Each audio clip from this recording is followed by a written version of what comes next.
বাংলাদেশ জাতীয়তাবাদী যুবদল, জাতীয়তাবাদী স্বেচ্ছাসেবক দল, জাতীয়তাবাদী ছাত্রদল আয়োজিত তারুণ্যের রাজনৈতিক অধিকার প্রতিষ্ঠার এই আন্দোলনে, এই প্রসঙ্গে এই বিশাল তরুণ সমাবেশের আমাদের স্নেহভাজন সভাপতি, আজকের এই সমাবেশে এই জনসমুদ্রে, ছাত্র সমুদ্রে সম্মানিত প্রধান অতিথি, বাংলাদেশের ভবিষ্যৎ আশা আকাঙ্ক্ষার প্রতীক জনাব তারেক রহমান, মঞ্চবিষ্ট জাতীয় স্থায়ী কমিটির সদস্যবৃন্দ এবং অঙ্গ সংগঠনের নেতৃবৃন্দ এবং এই সমাবেশে উপস্থিত বিএনপি ও সকল অঙ্গ সংগঠনের নেতৃবৃন্দ, দূর দূরান্ত থেকে আগত ভাই ও বোনেরা এবং সাংবাদিক ভাই ও বোনেরা, আসসালামু আলাইকুম। আমি প্রথমেই ধন্যবাদ জানাই আমাদের দলের ভারপ্রাপ্ত চেয়ারম্যান জনাব তারেক রহমানকে, এই যে তারুণ্যের রাজনৈতিক অধিকার প্রতিষ্ঠার এই যে পথ দেখানোর জন্যে তিনি সারা বাংলাদেশে এই সমাবেশের ব্যবস্থা করেছেন। আজকেও ঢাকায় এই সমাবেশ হচ্ছে। আমি এই বিষয়টিকে গুরুত্ব দিতে চাই যে বাংলাদেশের ভবিষ্যৎ যারা নির্মাণ করবে তারা হলো আজকের সময়ের তরুণ প্রজন্ম। এটাকে নির্দেশ করার জন্যে, জনগণের সামনে পরিষ্কার করার জন্যে জনাব তারেক রহমান এই পদক্ষেপ নিয়েছেন। এই প্রসঙ্গে আমি আমাদের দলের প্রতিষ্ঠাতা, স্বাধীনতার ঘোষক শহীদ প্রেসিডেন্ট জিয়াউর রহমানকে স্মরণ করছি।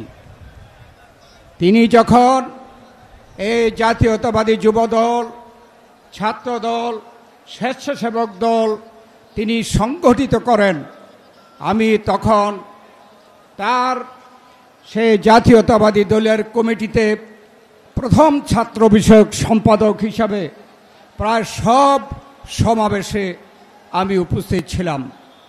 আমি বলতে শুনেছি শহীদ প্রেসিডেন্ট জিয়াউর রহমানের এই তরুণদেরকে ছাত্রদল, যুবদল, স্বেচ্ছাসেবক দল নামে তিনি যে সংগঠিত করেছেন, একটাই উদ্দেশ্য, এদেশের বিপদ আপদে, এদেশের উন্নয়নে তরুণ সমাজই হচ্ছে জাতির ভ্যানগার্ড, অর্থাৎ সকল কিছুর সামনে থাকবে এই তরুণ সমাজ।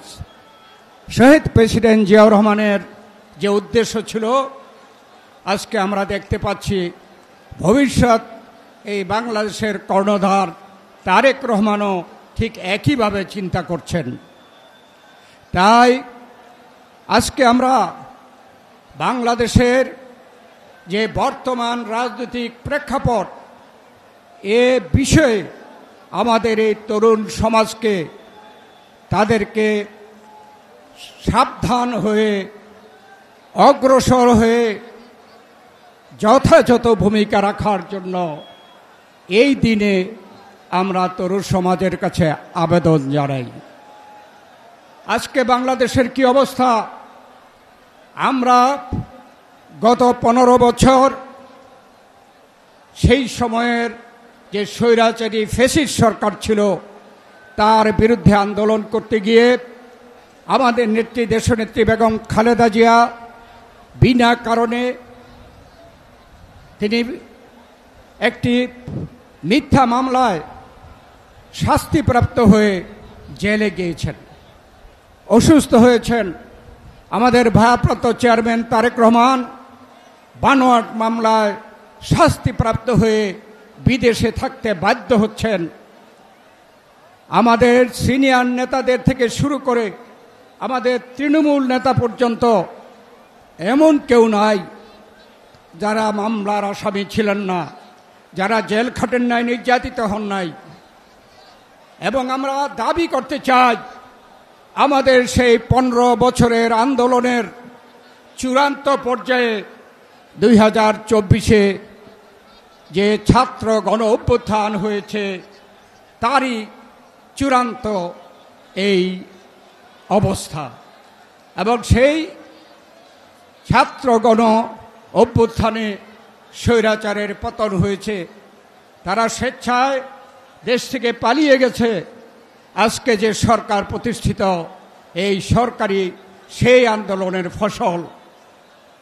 আমরা প্রত্যাশা করেছি, প্রথম থেকে এই সরকারকে আমরা সমর্থন সহযোগিতার আশ্বাস দিয়ে প্রত্যাশা করেছি যে এই সরকার যে ওয়াদা করেছে যে তারা জনগণের কাছে তাদের অধিকার ফিরিয়ে দেবে, সেই অধিকার অতি দ্রুত ফিরিয়ে দেওয়ার জন্য আমরা আশা করেছিলাম। প্রায় 10 মাস অতিক্রম করছে, আমরা দেখছি জনগণের অধিকারের মধ্যে সবচেয়ে গুরুত্বপূর্ণ অধিকার হচ্ছে ভোটের অধিকার। সেই ভোটের অধিকার প্রতিষ্ঠা করার জন্য, দেশে গণতন্ত্র পুনঃপ্রতিষ্ঠা করার জন্য এখন পর্যন্ত কোনো পদক্ষেপ নেয় নাই। আমরা সেই দিনও প্রধান উপদেষ্টার সাথে সাক্ষাৎ করে এই সব দাবিগুলো পুনরাবৃত্তি করেছি, যুক্তি দেখিয়েছি কেন জাতীয় সংসদ অতি দ্রুত এই দেশে হওয়া প্রয়োজন। যারা পতিত স্বৈরাচার ফ্যাসিবাদ, তারা দেশে বিদেশে নানা ষড়যন্ত্র করছে, নির্বাচনের বিরুদ্ধে তারা ষড়যন্ত্র করছে, নির্বাচনকে বিলম্বিত করার জন্য তারা ষড়যন্ত্র করছে। তা না হলে সংস্কার এবং মামলা, এই দুটি বিষয়কে নির্বাচনের সাথে তুলনা করার কোনো অর্থ হয় না। আমরা এই কথা বলেছি, এই 3টি বিষয় আলাদা আলাদা বিষয়। আমরা বিএনপি সবচাইতে আগে দেশে সংস্কার চেয়েছি। আমাদের নেত্রী 2030 ভিশন ঘোষণা করেছেন। আমাদের ভারপ্রাপ্ত চেয়ারম্যান তারেক রহমান সেই 19 দফা কর্মসূচি, জিয়াউর রহমানের, বেগম খালেদা জিয়ার ভিশন 2030 এবং বর্তমান প্রেক্ষাপটে তিনি 31 দফা সংস্কার কর্মসূচি দিয়েছেন এই জাতির সামনে। অর্থাৎ আমরা বিএনপি সর্বাগ্রে সংস্কার সম্বন্ধে চিন্তা করেছি, জনগণের সামনে উপস্থাপন করেছি। তাই আমরা সংস্কার চাই, কিন্তু সকল সংস্কার কিন্তু এক কথায় করা যাবে না, এটা চলমান বিষয়। সংস্কারের ব্যাপারে আমরা পদক্ষেপ গ্রহণ করতে বলেছি, আমরা প্রস্তাব দিয়েছি। আমাদের 31 দফা আমরা সেখানে উপস্থাপন করেছি। আমরা চাই নির্বাচন সংক্রান্ত সংস্কার অতি দ্রুত শেষ করে আগামী ডিসেম্বরের মধ্যে নির্বাচনের তারিখ ঘোষণা করা হোক। তাহলেই বর্তমানে যে ষড়যন্ত্র চলছে, তা এই জনগণই এই ষড়যন্ত্রকে মোকাবেলা করতে পারবে। নির্বাচন ঘোষণা হলে এই দেশে নির্বাচনমুখী হয়ে যাবে জনগণ, রাজনৈতিক দলগুলো নির্বাচনমুখী হয়ে যাবে। এই সকল ষড়যন্ত্রকে জনগণই মোকাবেলা করতে হবে। আর মামলার সম্বন্ধে উছিলা সৃষ্টি করা হয়, মামলা তো বাংলাদেশ জাতীয়তাবাদী নেতার কর্মীরা সবচাইতে বেশি মামলায় নির্যাতিত। আমরা তো মামলা আরও জোরদারভাবে এই মামলা পরিচালনা হোক এবং বিচার হোক, এটা আমরা চাই। এই বিচারের সাথে নির্বাচনকে সম্পৃক্ত করার কোনো অর্থ হয় না। আমরা সেই দিন প্রধান উপদেষ্টার কাছে কথা দিয়ে এসেছি, বাংলাদেশ জাতীয়তাবাদী দল যদি ভবিষ্যতে ক্ষমতায় আসে, তাহলে এই সংস্কার এবং মামলার বিচার জাতীয়তাবাদী দল অত্যন্ত গুরুত্বের সাথে তা করবে। সেজন্যে জাতীয় সংসদ নির্বাচনকে বিলম্বিত করার কোনো যুক্তি নাই। তাই আজকেও এই তরুণ সমাজের কাছে আমাদের আবেদন, এই সকল মূল দাবিতে এই বাংলাদেশকে নেতৃত্ব দেওয়ার জন্য আজকে যারা উপস্থিত হতে পারে নাই, বাংলাদেশের সকল তরুণ সমাজের কাছে আহ্বান, আপনারা একটি সুন্দর এবং একটি নিরপেক্ষ নির্বাচনের মাধ্যমে জনগণের সরকার, সেই সরকারের মাধ্যমে এদেশের স্বাধীনতা, সার্বভৌমত্ব, গণতন্ত্র, উন্নয়ন, শান্তি প্রতিষ্ঠা হবে। এই লক্ষ্যে আপনারা এগিয়ে যাবেন, এই আহ্বান জানিয়ে আপনাদের সকলকে ধন্যবাদ জানিয়ে আমি আমার বক্তব্য শেষ করছি। আল্লাহ হাফেজ। বাংলাদেশ জিন্দাবাদ, বাংলাদেশ জাতীয়তাবাদী দল জিন্দাবাদ, শহীদ প্রেসিডেন্ট জিয়াউর রহমান অমর হোক, বেগম খালেদা জিয়া জিন্দাবাদ, তারেক রহমান জিন্দাবাদ।